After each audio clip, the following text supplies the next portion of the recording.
So, good morning, good afternoon, good evening, everybody. Welcome to this session today, live session, live AMA session with a very special guest, Sandipan, who scored a brilliant 100th percentile score, 755, with a outstanding perfect Q90, a DI89, and a V83 on his GMAT. A brilliant 130-point improvement. And we'll talk about his journey, the ups and downs, the trials and tribulations in the journey, and how he's made it to the top of the GMAT world. I am Rashmi. I work at EGMAT as one of the senior strategy experts mentors. So, Sandipan, before we get into your journey, tell us about yourself. What do you do? Tell our viewers about, what Absolutely. role does GMAT play? Yeah. Absolutely. I am a IIT Kharagpur graduate from the batch of 2022. I majored in mechanical engineering. After my graduation, I joined Oracle as an applications engineer. I currently work in the supply chain manufacturing division. So, over this past years, I want to transition from the technical side of manufacturing to a more consultant and more business facing side. And so that is why I've been targeting an MBA. So last year I gave my GMAT exam to get this journey started, and yeah, so today here I am. Yes. And now that you bring up your last year, you sort of took the GMAT. It had its own hiccups, right? Like the first attempt that you took was a 625 with a Q84, a V80, and a DI79. So from there, a tremendous Absolutely, 6 point improvement in Quant, 2 point improvement, 3 point improvement in verbal, and humongous 10 point improvement in DI. So, uh, because a lot of our viewers here, I'm sure, can resonate with that. There are times when you take the test expecting to get a very good score, but you don't see that happen. So, what was the feeling, Sandeepan, when you saw that score? so the first time when I gave my GMAT, I was getting around 655 to 675 in mocks. So I kind of expected around that range in my original exam too. But while giving the exam, I did feel the obstacles coming in gradually. So I started with verbal, if I remember correctly. So verbal was my weakest point. So I tried to give it when I had the full focus and full attention. So as I was going to the exam, I could feel that yeah, the hiccups are coming. So and I kind of knew that yeah, maybe this time is not it. But I always knew that I could do way better. So I didn't lose hope and I kept pushing on. Hmm.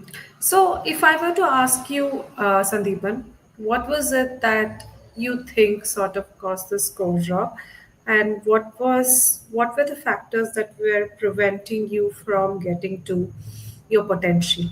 What would those be?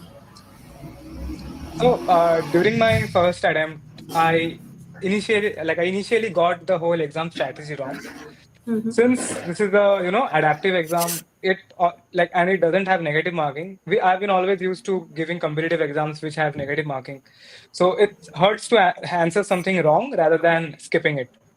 But here is the different scenario. It's always better to just complete the whole question set rather than answering something wrong. So that's why. So when I used to get stuck at a certain question, I used to try my best to finish it and getting it right, which costed me the time, and so whole the time management as a whole costed me my marks. Got it. So from there to here, as you said, yes, it was a sort of an awakener. So, what was that turnaround thing that sort of brought this? I know that you came on board EGMAT, and I have this. I was looking at your journey, Sandeepan, and I have this. Sort of study plan of yours that you created when you came on board. I know you took a break for a month, and we'll talk about that break and what that break sort of achieved for you. But, uh, when I look at your study plan, I see that you sort of were like, you know, and I just want to share my screen here. So here we go. You created a study plan with a sort of a target of 715 in place, you are at a 625, 81st percentile, you're aiming for that 99th percentile, and your target scores were essentially these. So, what was going on your mind that you sort of put it at Yeah. 750? So I always knew that after my first attempt, I understood that where I was wrong. So the first thing that I did was properly analyze each of the three sections and create separate strategies for them.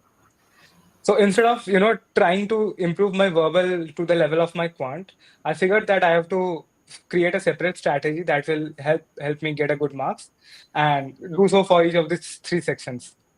So God. if you see the planner, I think that was created. Like I saw that I had a huge potential to improve my quant and DI scores, and so I Mm-hmm. targeted those if initially, and then I tried to cover up my weak spots in verbal. Got it. Um, but did you, when you were creating that, did you ever think you will be sitting here with a 100th percentile score? No, not actually. Okay, so that shows when you set out and you do things the right way, you can overperform what your target is, right? Uh, so Sandeepan, that's amazing. So I also know that after your 625 attempt, you sort of took a break for a month, to just recalibrate yourself, re-strategize, look at things in the perspective. So what was the role that the break played, and why did you end up taking that break? So the purpose of for my break was that I wanted to properly analyze each of the chapters where I could improve and like what went wrong the first time. Mm-hmm. So I didn't study any new concept. I didn't give any other mocks or something during that phase. Mm-hmm. I took it slow, but I made sure that after that 1 month, I would know for sure that which are my strong points and which are my weak points. So, Mm-hmm. for example, like before the first exam, I was more focused on completing all the mocks before the exam so that, since I have invested money on it, why not just finish all the mocks? But if Mm-hmm. I later realized that if I had spent more time on analyzing each of those mocks rather than setting a goal of completing them, maybe I would have gotten a better score there. Mm-hmm. Okay. So, proper analysis is the one thing that I would say that the major part of my, break was focusing on. Okay, and it's sort of clearly played out. I see a couple of questions here about choosing the right resources. So, what made you choose EGMAT? What were the criteria that you were sort of looking to sort of check mark that you went So, ahead with EGMAT? yeah. So actually, after my after analyzing it, I found that one of the main areas where in verbal that I have to improve was comprehension, and it was not just all comprehension types, but particularly let's say the non-science based ones. So the ones based on philosophy, arts, etc. Now, when I was browsing through the EGMAT platform, I saw that they had there we had the option of taking sectional mocks, right? And not just that, like Mm-hmm. the this platform actually had a huge, approach towards making customized sectionals mocks. What I mean is that you don't not only have the option to select number of RC questions, but also you can choose what type of passages do you want in those Mm-hmm. questions, right? So Mm-hmm. let's say I can frame my perfect sectional mock by choosing one passage from science, one passage from arts, and doing that helped me, getting my timing strategy right.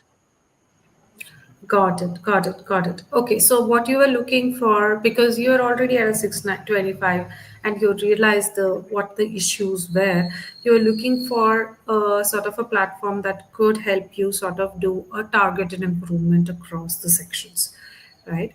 Yeah. So, and now coming to sort of your journey as such with EGMAT, I think you've joined in May, and by July, which was like 2 months down the line, you had improved by a tremendous 130 points to a 755, right? And I think the biggest improvement that came was DI, which was a 79 to an 89. And I think there was this one aspect that I was also, looking at your journey, and you mentioned one very critical thing when we last spoke, that DI, yes, DI skills apart, the one important thing that really help bridge the gap and help you really get to this 10-point improvement to a 100 percentile score on DI was to read the question properly, and which is basically the master comprehension. So do you want to take us through? Let's start step by step. First thing is comprehend what the question is saying, and then the next things. Yeah, sure. So this is something of one of my personal observations that in the original GMAT exams, the length of the question is bigger. Like I felt that the questions were very lengthy, not difficulty wise, but every question has some sort of a story or background given, which will take up your focus and attention span. So, and this varies across quant, DI, and verbal itself. So the master comprehension, I think it was not only good for the RC passages or the RC questions. It also came handy during the DI, where you will have a lot of background information to process apart from the data self itself. So you won't second guess yourself that if you understood the question right, if you have a good reading skills, and if you have mastered the keeping your focus while reading, the a big part of the GMAT is done there, since you will be able to speed up your all of the solving, like DI, verbal, and quant. It's not just Got restricted to verbal, but it will be across all the three sections. got it. So when you talk about the master comprehension, okay, let's break it down to the viewers here who are maybe not EG math students. So what are those fundamentals that really helped you sort of uh, not just crack verbal and DI? I'm sure there was that spillover effect on quant too. What is the principle of this strategy that really helped you sort of Yeah. So connect the like. dots? Hmm. Since GMAT is a pretty long exam, it's I think 2.5 hours long. It's not possible to keep full focus at all the times. Like you can't have your concentration at the highest. So it's okay to sometimes after giving the exam, like maybe bit in the middle of the exam, your conscious concentration level will dip down a bit, fatigue will set in. But uh, what I learned was, like, the moment maybe you see a question and you know that, yeah, this is something that requires my particular attention, you will consciously try to pick up your concentration. And there are very various ways to do that. Like maybe keep taking notes, efficient notes. Maybe after you read a passage, give summaries. And maybe after a passage, try to predict maybe what will come next. Right. So all of this will help you master the reading skills. Got it. So, Sandeepan, understanding what the question is asking is one part, but a 10-point improvement in DI uh, doesn't come that easy. So, tell us what are the factors really helped you get to that 100 percentile score in DI? Sure. So one of the first thing that I told, right, that you will keep second guessing yourself if you haven't understood the question properly. And since DI questions are pretty large, like you have, I think, 3 or 4 subsections to each questions or so. For example, let's come to a table analysis question. So you will have to technically answer 3 questions within that one question. So what used to happen with me is that by the time I've reached the last part of the question, I used to forget that what I've done in the first part, and I used to guess that if I have done this correctly, and this used to take up a lot of time, unnecessary time.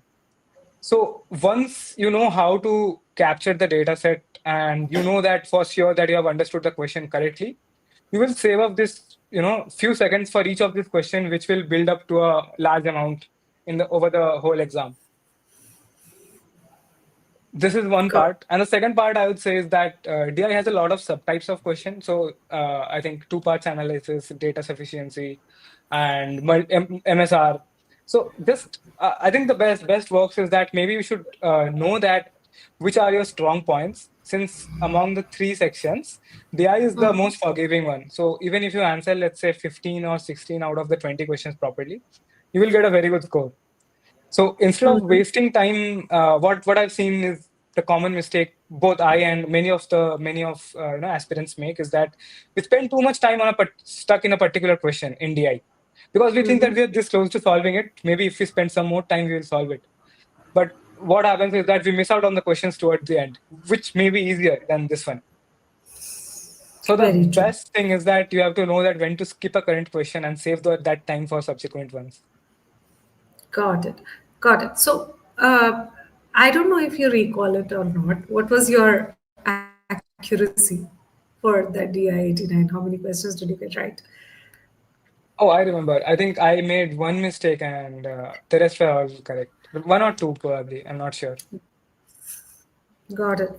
For somebody whose biggest struggle was time management, to finish DI and then just get one question wrong is a huge uh, leaps and bounds kind of an improvement. And Sandeepan, kudos on that.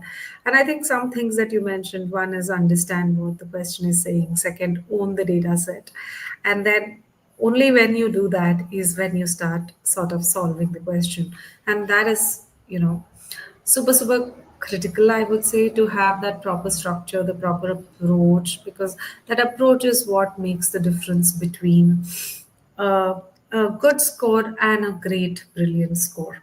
Am I right? Yep, absolutely. Yeah. So now moving on to Quant, Sandeepan. You are an IITian. You are from, I, one of the premier institutes of India, and you need to be really strong with Quant to get there. And but in your first attempt, you sort of got a Q84, which was I would say average, if not. Um, you know it was there, it was above average. To take that to a perfect Q90, what was that really helped you get there? So for me, like I always knew that quants would be my strong suit. So I never. So what happened in the first exam was exam fatigue, and the pressure that I may have messed up the other two sections, kind of crept in, and I made mistakes on the quant itself. But what I changed with this approach is that I wanted to make sure that I could score as much as I can in quant, since that's my strongest. So I attempted quant at the beginning of the exam, since Okay. like quant doesn't require my like full attention. It somehow helps me gets into the exam mindset. It warms me up for the upcoming sections. So that was one thing, and the second thing was I tried not to stress about that the fact that I have to get each questions correct. Like to get a Q90, you can't make a single mistake, and sometimes having that worry that if I mess up even one question, it's gonna cost me a lot. So kind of I assume that okay, I'll take quant as some of my practice sessions. It's nothing to worry about. I can do it. So having this mindset helped me a lot during the official exam. I could finish well ahead of time, and I like it was a breeze. Got it, got it. So, Sandeepan, I think now is a good segue to sort of take some quant related questions. We have a Messi fan here. I don't know. Are you a Messi fan? Are you a Ronaldo fan? I don't know. But there is a Messi fan here who's Messi is the GOAT. So he has this question, couple of questions here. The reason I'm picking that particular question up now is he had his one of the questions is I don't know. Let me just project it here. Okay, yeah. Can you see the question? How is the quant of EGMAT? TTP has more. I don't want to compare, but let's stick to you've used EGMAT. What was your opinion about EGMAT quant? So I think it's kind of a like ways to take separate coaching for separate sections. But I would say that EasyMath Quant was I'm not sure if it's the best, but I would definitely say that it will give you way more than you require in the final exam. So I felt that the EasyMath Quant were more difficult compared to what I got in the actual exam. So I think that suffice to say that it will cover up all your topics and all. Good. I just have this small anecdote to share. I was interviewing this army guy, you know, some time back, and he gave me this perfect analogy. He was like, I used a lot of OG mocks and OG questions, and I found the questions easy. And then, when I took the test, I was unpleasantly surprised to see the kind of difficulty level of those questions. And then I did each EMAT, and then I realized, when you sweat in the battle, you don't bleed in the war. So, Yeah, it's better you to know, practice on difficult questions rather than easy exactly. ones. Yeah, because when you do take the test, difficulty level of the questions apart, there is also this added angle of the stress, the pressure, the high stakes kind of involvement of the test, which sort of even easy questions, medium questions seem difficult to you. So when you are used to tackling challenging questions, that's where you fine tuned your ability to such a level that you are consistently able to get a Q88, Q90. And I think that's what it is, Sandeep. When you say that, you found the questions challenging, your data sort of says otherwise, because I was sort of looking at your data, and let me share my screen here again. And yeah, let's go with entire screen because it's just easier. And yeah, so these are your quant stats, right? Your medium is, I don't know, just out of the park, and your hard is like literally like your minimum hard accuracy is sort of a 72%, which is tremendous. Okay, so yeah, I think it's just not where you practice, but what kind of accuracies you get and what kind of skill sets you acquire through that.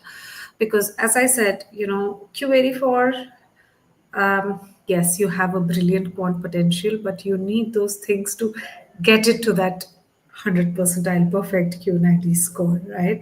And a lot of kudos goes to you to, not just take the high ground saying that, I am from one of the premier institutes, I know my quant, but no, you took the stance of saying, okay, maybe there are some areas that I need to fix, and let me sort of explore that, fix those stuff. And I'm sure that sort of played out in the end, right? Yeah, absolutely. So one advice that I always give is that if you are from a quant heavy background, make sure you take advantage of that and get your quant as much as you can. However, if you Exactly. are not from a quant heavy background and you want to maximize your quant marks, just make sure you try to minimize the number of chapters which are your weak points. So let's say you are not good at permutation combination. Instead of trying to master that topic as a whole, try to be best at all the other remaining topics, because given the broader aspect of the syllabus, it's very rare that you will get more than three questions from permutation combination itself, and that too all three hard level questions. So Mm-hmm. first try to improve all the chapters that you are good at, and improve them to the map potential that yeah you can perform the hard questions, and then try to reduce the number of weaknesses one by one. Got it. I think Got it. that would definitely help to reach the fullest potential in quant. Yeah, yeah, understanding the potential, understanding the degree to which you can realistically improve is very, very important, which will help you Yeah, create those strategies, right? What is it that you need to tackle? Do you need to tackle that perfection, which comes at the cost of ensuring that you don't let any question go unanswered and any mistake go unreviewed, or do you see that you sort of maximize your strengths? So coming to verbal, Sandeepan, you know, I know that in terms of improvement, when in comparison to DI and Quant, it was maybe in terms of sheer numbers, it was just a V80 to a V83. But that is where the real struggle lied, right? Because it was about really the way I would put it is unlearning and relearning and the whole thing. So, you want to take us to the verbal journey? yeah, sure, absolutely. So in my first attempt when I was analyzing verbal, I saw that my CR score was pretty good. I think out of 9 CR, I got only one wrong. However, on the RC side, I made a lot of mistakes, which gave me my score. So I knew that I have to improve my RC. But the thing about RC is, I told you that each RC may be be of varying difficulty. So let's say you are not good at philosophical RCs, but in exam you get lucky and get an easy one.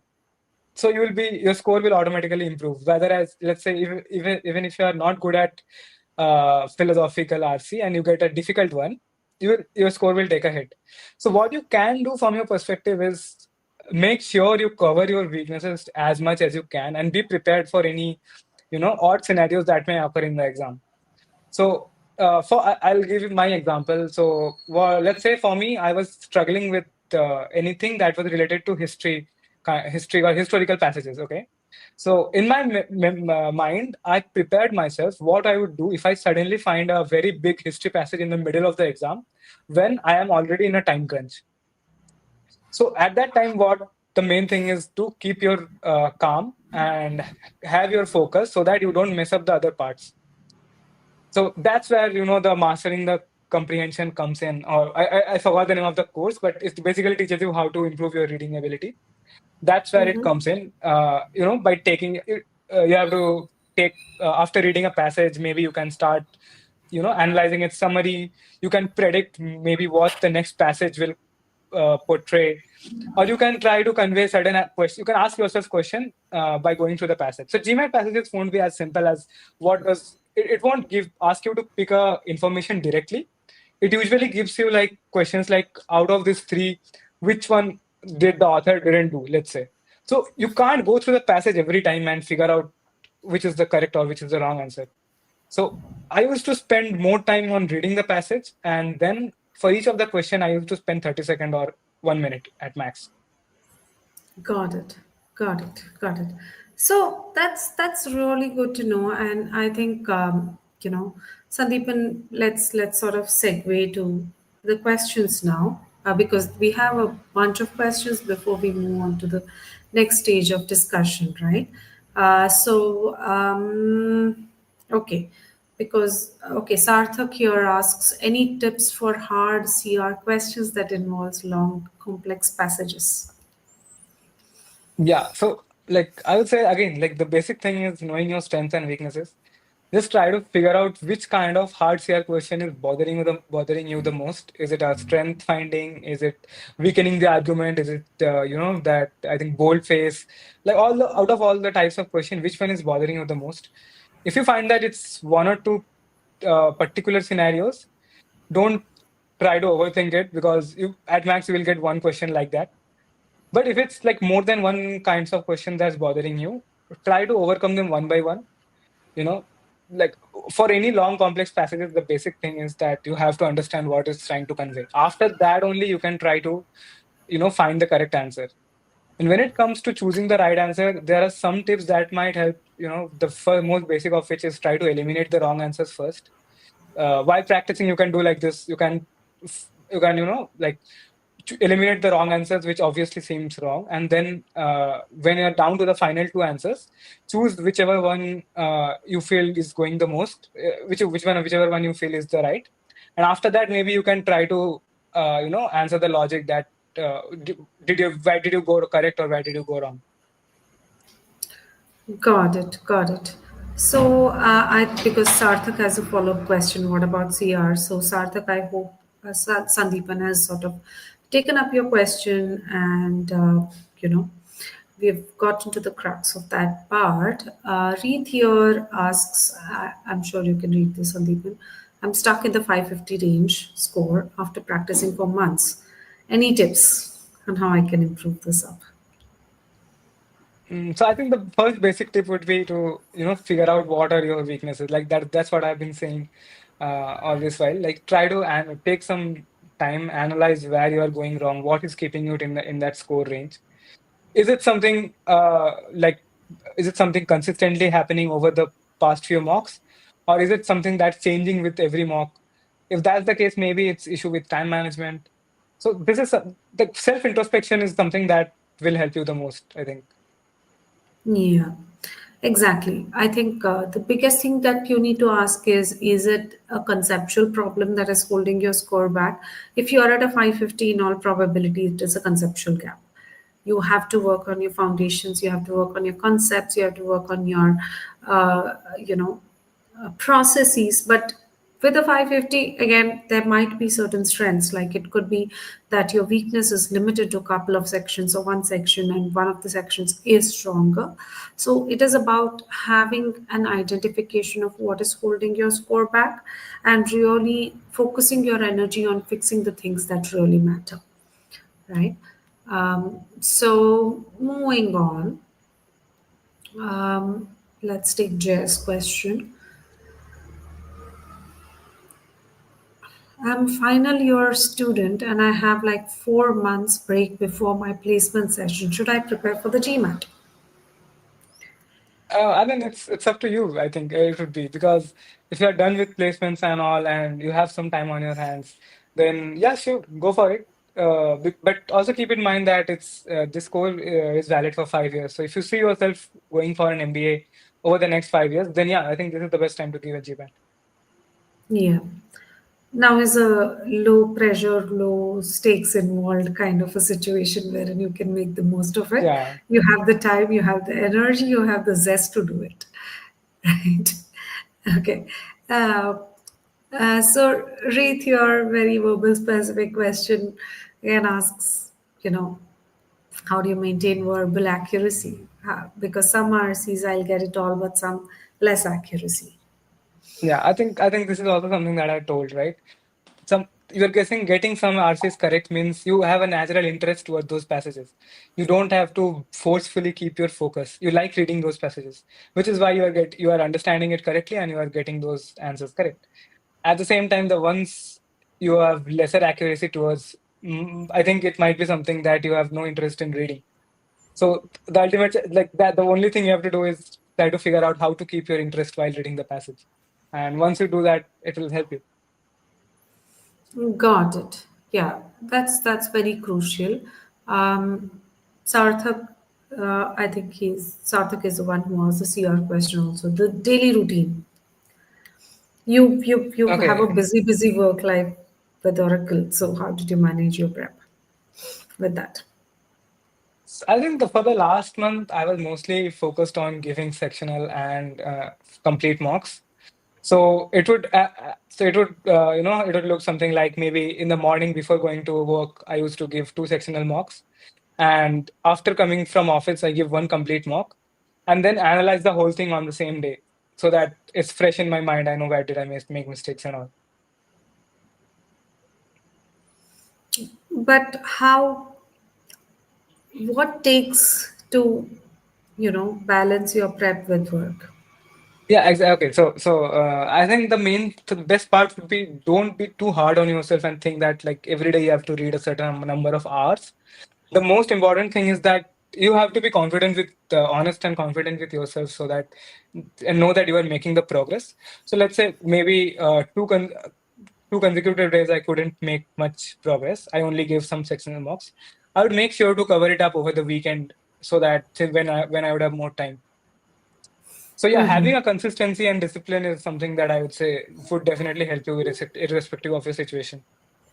Yeah, I think very true. Having worked with hundreds of students so far, one thing that because most of the GMAT aspirants are working professionals, so it is always a fine balance between work and GMAT.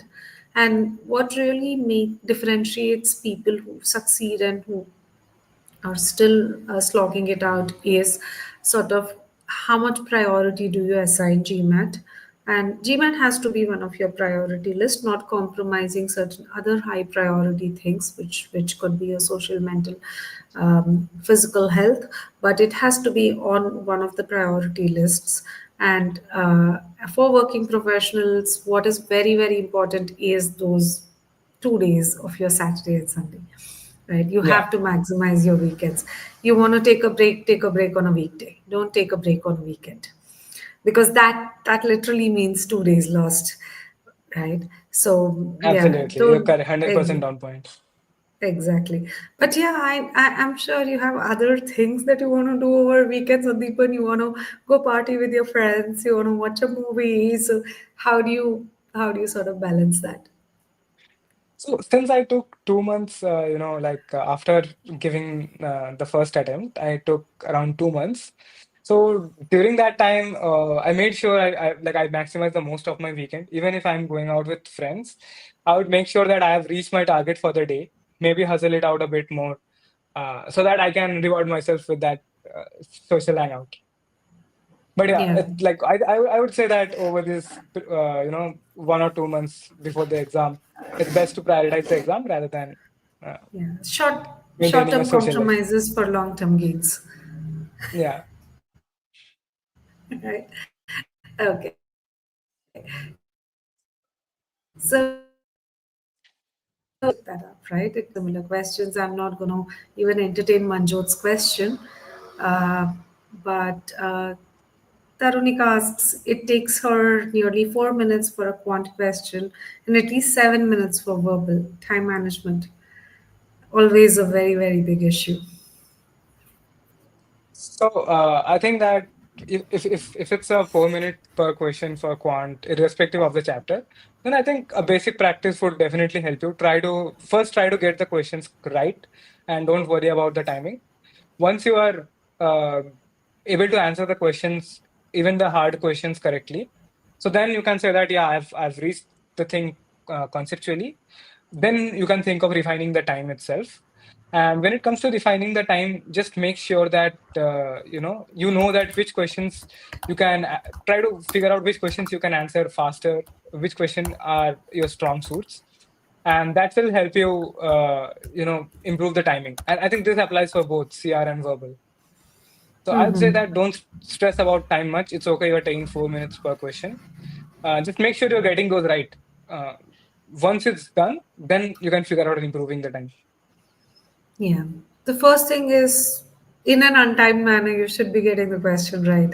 Then it is about optimizing the Yeah. process to ensure that you get it right in a timely manner. You can't, you know, work on both the things, both accuracy and timing at the same time. First, work on your accuracy, make the processes second nature to you, intuitive to you, and then start working on the time. Right. Uh, and we have the Messi fan again. Um, yeah, for a 6 month preparation window, how many hours per week do you suggest I should put in to get a score close to 680 to 700? Sandeep, I would just take this because I honestly, think, this yeah. depends on where you're starting out at. Okay. Time, target, score apart, what you really need is to understand your baseline. Where is it you're starting at? And that is what it takes. But 6 months is a good enough time, irrespective of where you're starting out at.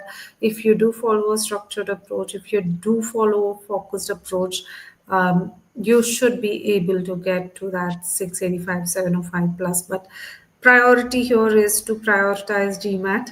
Um, Follow a very, very structured approach, be consistent, and trust the system. Trust whatever service provider you go with. Anything to add, Sandeepan? No, I think that the only, like I was going to say that you have to should it depends on where you're starting from. So yeah, based on that, the whole answer will you know formulate. Yeah. Reeth here has a very pertinent question, which is very close to my heart. Fear of topics like probability and statistics. I'm a person who would rather flip the coin 200 times than put the equation to see whether it'll land on heads or tails. So, help us with that. Yeah, sure. So if you are close towards your exam date, again, I would say don't worry at all. Just you will max get 3 questions from statistics, and so if probability and statistics is the only weak point of yours, then rest assured you will get a very good score. No worries about that.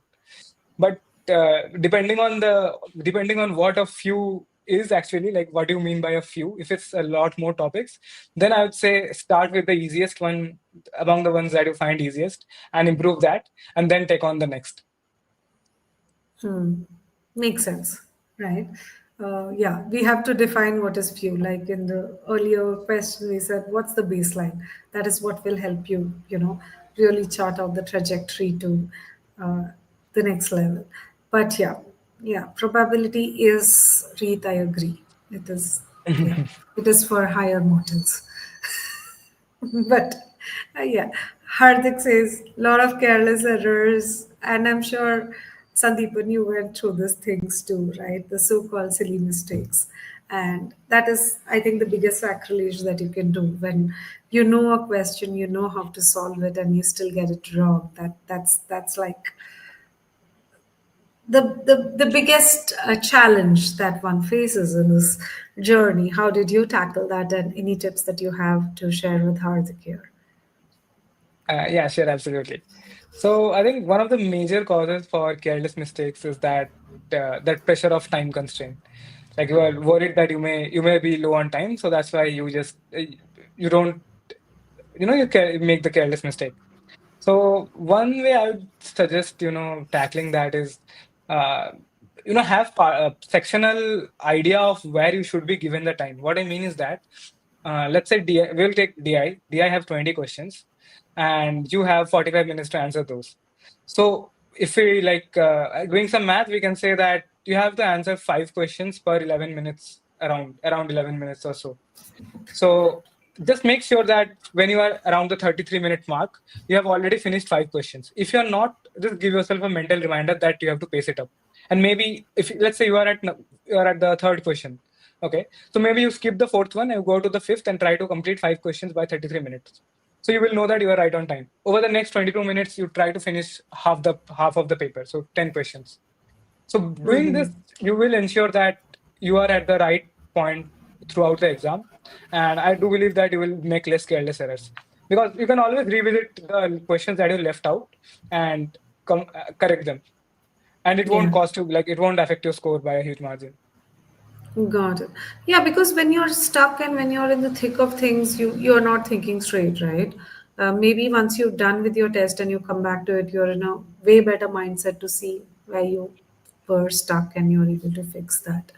So, really Yeah. good tip, Sandeepan. Do you suggest taking a mock before starting the preparation? And yes, that is where we spoke about the baseline. It is important to have a baseline assessment to know where you have what is it that you need to improve, what are the things that you need to prioritize. But Sandeepan, from your own side, you had a 625 and then you made it to the score. You started by creating your study plan. So what role does having that baseline and having a proper structured study plan play in getting, I'd rather say, surpassing your target score? Yeah, I think the initial mock will it will lay the foundation for your upcoming preparation strategies. So yeah, one mock is like before the preparation starts, taking a mock is definitely suggested Yeah. because your whole preparation is going to depend on that. Exactly. And we do understand that that is always that apprehension that comes with, oh, I've never taken GMAT earlier, I've never prepared, what will I answer? It's okay, it's just a diagnostic mock, right? So it's the most low stakes mock that you could ever take in your journey. So go ahead and take that. So and I think we took what your daily routine was. Okay, Shubh asks, how do you improve reading hard English and understand? So I think this is where some good course could come into play. Like it will teach you some tips and tricks. Like so, let's say you have a very long sentence. I think that's what you mean by hard English because in GMAT you don't get very hard vocabulary, but the structure of sentences may be a bit difficult to follow along. So you can always divide it into smaller parts. Whenever you reach some comma or some punctuation, you will pause and reflect upon what have you understood so far, and maybe what the rest of the sentence could convey. It's the same fundamentals applied across various scale. Got it. Um, Sandeepan, did I lose you? Or No, I think I can hear you properly. okay, good. And Vishal here asks about DI. Yeah, I noticed I'm overspending time on DI, resulting in 44 minutes for 11 or 20 questions. Okay, can I just take this before you? You can give the Absolutely. subject matter expertise. The thing, Vishal, you're using the word, you're using the trick. There is no trick. There are no tricks. You know, when you have people like Sandipan here who made it there, it does seem very easy. It does seem very magical. It does seem full of hacks, but it is not. It's a hard work all along. Tricks and hacks will take you only so far. So Sandipan, on to you now. Yeah, I think like this overspending situation is something that is very common in DI. But what I always say is that just keep in mind that DI is very forgiving when it comes to percentile and marks. So even if you miss 5 questions, it's completely okay and you will get a very good score. So you can always keep that mental checkpoint that I suggested that okay, so by the time you reach 33-minute mark, you have to have finished five questions. So doing that, I'm pretty sure you won't overspend.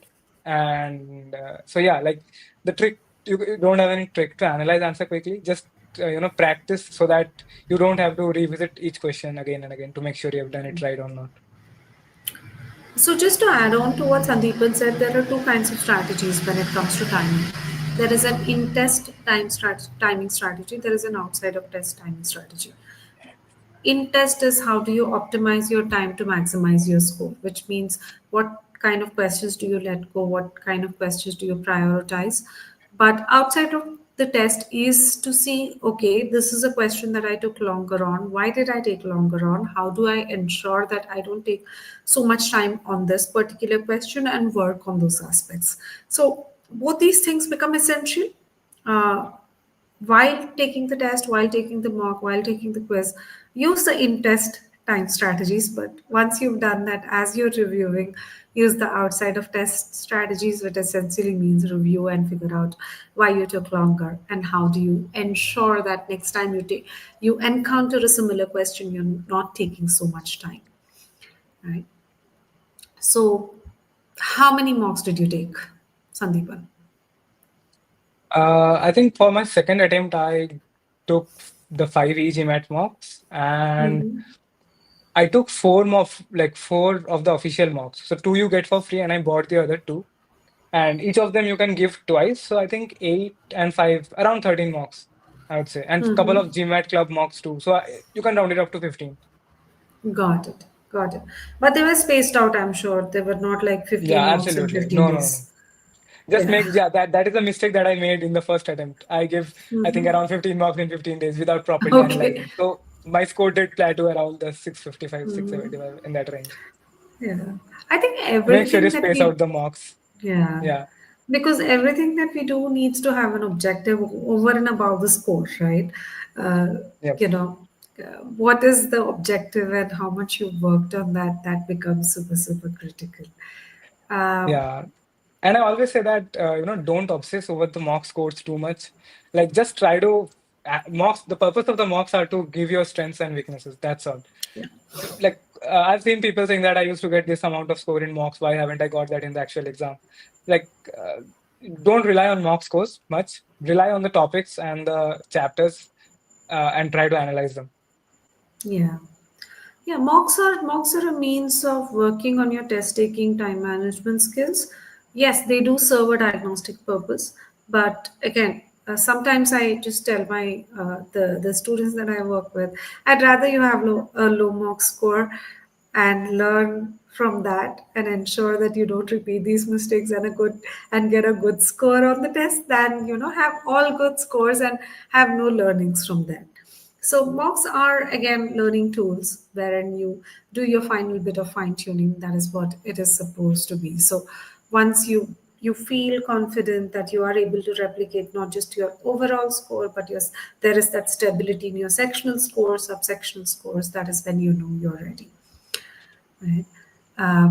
So Devang here asks, can he score 680 to 700 in 2 months? Devang, I'm sure you're talking about GMAT focus score, which is 685, 705 kind of a thing. And I think it's the same thing that we spoke earlier. We need to understand your baseline. Like Sandeepan went from a 625 to a 755 in a matter of 2 months, right? May to July, So, Sandeepan? yeah, Yeah. yeah. I think this is the same thing. It depends on your baseline. But yeah, it's always possible with proper preparation. Got it. Got it. Okay. So Tarnuka asks, I follow writing down a summary for verbal question. Now it fears me directly attending the questions without summarizing. So it's absolutely fine. Like you don't have to write summary for every questions, and you like that's the beauty of taking efficient summaries. So just make sure to take the summary for the questions that makes you feel uncomfortable, that requires your complete focus. Take down summaries of those. The questions which naturally come to you and you're good at, you don't have to take summary. Just be confident on yourself and choose the answer that you feel goes with it. Yeah. So I think somewhere along the line you need to be able to figure out what kind of questions you need to take summaries on, what kind you can just do with mental notes and strategies, and that does come. That does come, right? Have knowing what your strengths are, what your weaknesses are, is a big part of GMAT Yeah, it's success. something that will help you solve 90% of your problems. Exactly, exactly. So Shubh here asks, how can I improve my English by reading complicated words and phrases? What should I read to help with this? So, I don't think I can suggest any, daily reading articles, maybe non-fictional books you can try out. But I think you can just Google and it would be a better answer than me giving examples. But apart from that, I would definitely say you can try to practice the difficult questions. I think you will have a lot of resources over each GMAT club. So just try practicing those questions without the time constraint, of course, initially. And once you're able to do that, just put the time constraint into picture and try to see where you stand. Got it. I think apart from that, there are certain publications that sort of carry GMAT-like passages, Guardian, Wall Street Journal, The Economist. So these are publications you don't necessarily need to subscribe. You can sort of look at op-eds from these publications to familiarize yourself with the structure. But the most important thing is to have that system in place wherein irrespective of the kind of passage, you have a framework, a recipe that you can follow to really comprehend, visualize, and process that passage. That is important. Everything else is a sort of ancillary thing that you're doing. Yep. Okay. So Devang is scoring around 600, but somewhere in Quant, I'm confused in number system. I'm not getting the concept. All yours, Sandipan. Yeah, so tips particularly to the number system. The first thing is try practicing questions. Like figure out where you are going wrong. That's true for irrespective of the topic, whether it's number system or probability or statistics. Okay. And again, the thing is that if number system is your only weakness, don't worry about it. You will be good to go. But if you have the time before the exam, make sure to go through the concepts first. See that if you're able to answer the hard questions without the time constraint, and once you feel that you are at that level, then bring the time into picture. Hmm. That's a very interesting strategy, right? Um, Moving on, how do you space your mocks? I think once you are at a level where you feel confident, you can answer this question yourself. Like, when do you feel ready to give mocks? One thing I would suggest is that give yourself enough time between mocks so that you can take the learnings from your previous mocks, incorporate it, and apply it over to your next one. This will ensure that your score increases over time. If your score has plateaued over the mocks, just take a pause, go over the concepts, analyze properly, take some sectional mocks, and then again reappear. Hmm. Yeah. And as we said, objective needs to be there. Objective Yeah. for everything that you do, including the mocks. Uh, Whether I think we did address the section, how some people sort of went. about preparing for DI, one thing that is very, very crucial for DI is that you need to have good verbal, good quant skills even before you start tackling DI. But over and above that, Sandeepan, do you have anything to add? No, I think so. First, one, make sure you are very good at quant and verbal. Like you don't have to be very good, but you are at a decent level for quant and verbal. Once you're there, try practicing the DI section. Get yourself familiarized with the types of questions that comes, like table analysis, graph analysis, the MSR. Like what I mean is that go over through all the subsections and then try to master each one of them. You will find yourself which one you are good at and which one needs work, and then go accordingly. Hmm. That's a good strategy. Um, what did your daily practice schedule look like? It, of course, was focusing on one thing at a time, but how did the schedule look like?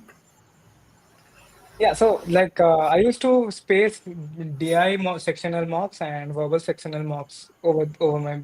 Oh, this is what I majorly focused on.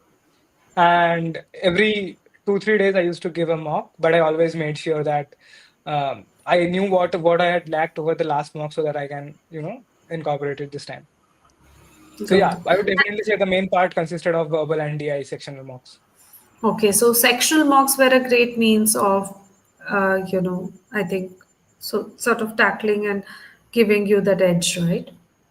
Yeah, sectional mocks is something that's like very important, irrespective of the situation. It will be one of the most crucial things that you can do. Mm, got it. Because you can't spend 2.5 hours every day giving mocks, like complete mocks, right?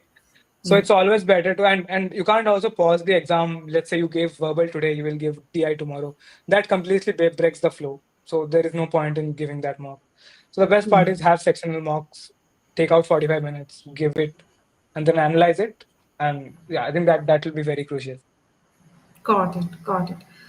So I think, apart from GMAT, what other resources would you suggest? So I did buy the Experts Global mock also before for my initial attempt, if I remember correctly, and I also bought the online OG question bank for DI. I'm not sure about the verbal and quant. I didn't buy those, but I did get the official question bank for the DI. And I think apart from that, I used the two new OG mocks uh, from the official website. Mm-hmm. Mm-hmm. Mm-hmm. Yeah, I think OG mocks just to get used to the UI UX would be a great idea.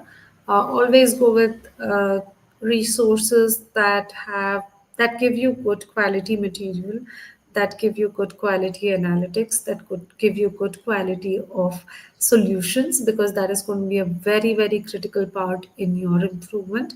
And of course, the added mentorship kind of a facility. Explore the free trials, talk to representatives from the particular company before you zero in on what works for you and what is best suited for your need when it comes to the prep. Uh, Oh, I think so, I think I missed one point of utilizing the GMAT Club forum. It is mhm. a very great forum where you can have tons of resources. So yeah, be sure to utilize that. Okay, so moving on. Best tip for a beginner who's planning for GMAT, especially quant and DEI from basic. I think depending on your current situation in quant, if you're starting from a base zero, again, like give a mock, see where do you stand. And for any preparation as a beginner, I would say go chapter by chapter. Don't start with DI first. Always start with quant and verbal. Once you feel confident with those questions, then start DI. Mhm. Yeah, makes sense. And have a structure. Yeah. Diagnosis, understand where your baseline is, have a framework, have a study plan, and this just follow it to the T. Right? Addie asks, what kind of learning should we take from mocks? Plain markings of topics and mistakes don't help, as no question is repeated. Yeah, like okay, so you don't have to just completely tick the topics itself.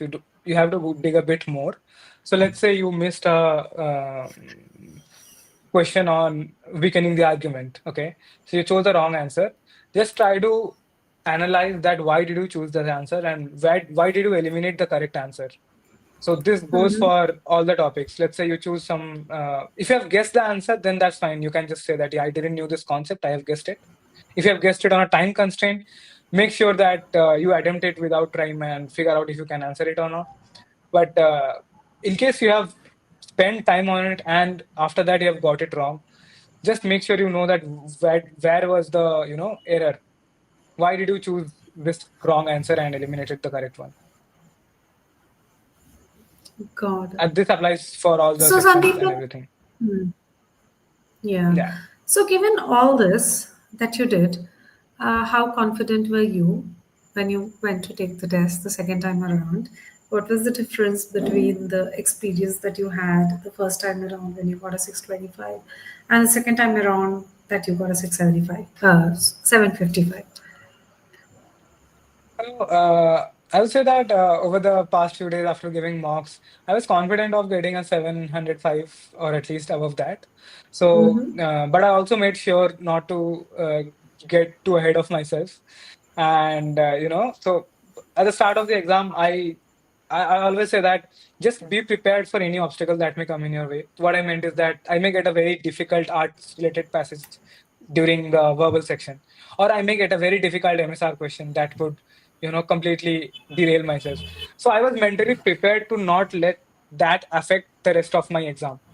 This is something that I would feel is very important for anyone giving this exam. So just be prepared for all the obstacles that may come, and so of course you can't be 100% sure that what all could come in your way, but the ones you can anticipate, just be mentally prepared that it doesn't hinder your remaining exam. That's all. Got it. I think all the preparation apart, what really sets a top scorer, apart is you could be like 120, 150% prepared to reach, but it boils down to how do you manage your nerves on the test day? How do you manage the hiccups that you encounter on the test day? So, was there anything that stood out, Sandeepan, during your test that, you know, yes. Uh, Earlier, Yeah. So I could not have yeah, managed any hiccups. yeah, I'd say right. Like previously, if I've given, let's say, in the first exam, when I got a very difficult MSR question, I spent over 5 minutes on the first question itself, and then I got all three of them wrong. So the only realization that you can come to it is that if I had not spent any time on that question, I would have spent that time on the other questions and got those right. My marks would have been improved a lot. So of Mm-hmm. course, like getting a very good score would first include that you have very little weak points. So you must have a good grasp of fundamentals across all of the topics. But apart from that, you have to be, mentally prepared so that if anything goes wrong, it won't affect your other parts of the exam. Just still, that will help you maximize your score, I would say. Got it. Have that presence of mind during the test of Yeah, the what, presence of okay, this mind is, is something very important. yeah. And I think be willing to let go. Don't take every Yes. question as, you know, an ego challenge that I have to solve it no matter what. So, my next question was about tools and resources, but I think we've had a bunch of questions around that. So, Sandeepan, working professional, long working hours, how did you manage prep and work? The only two advice that I would say for balancing GMAT and work is that I told earlier, right? Consistency and discipline. Just make sure that you don't go over a stretch of days without preparing. You don't have to spend the same hours every day preparing for the exam, but at the same time, just make sure that you don't spend 3 days, three consecutive days without prep. That would again set you back, let's say 1 week or 2 weeks of preparation. So Very just keep true. the consistency, and it's just only a couple of months of hustle. So yeah, it'll be worth it. Yeah, it's going to be hustle, all right. Sandeepan, any parting thoughts? Any things from this memorable journey that you have? And by the way, for our viewers here, Sandeepan has his Darden interview tomorrow. So let's all wish him the best of luck. So, there's so many good lucks coming your way, Sandeepan. So tell me, any key memorable things, any parting thoughts, any takeaways that you want to share with the other people hustling it off? Yeah, yeah, absolutely. So I'll just say first, enjoy the journey. Like this will be something that will not only help you give a good exam, but it will something that can shape your personality also. Just like any other competitive exam, just cherish your journey. It will there is always a good reward waiting at the end. Yeah, and just keep your motivation, and it will be good. Yeah, there's always support at the end of the rainbow. So, Yep. right. Thank you so much, Sandeep. And I know you have a lot of things to prepare for the interview tomorrow, and it would be an understatement that we are all rooting for you. All the Thank you best so for much. tomorrow, and thank you so much for doing this for us. Thank you all for being a wonderful audience, great questions, and I'm sure this session today has helped you take you an inch closer, a foot closer, a meter closer to your target score. All the best, happy learning, and the messy fantasying. All the best to you too. Thank you so much. Means a lot. All the best to everyone. Bye bye. See you guys. Have a nice day. Have a great, brilliant rest of the week. And all the best. And as we say in at GMAT, happy learning. Bye bye.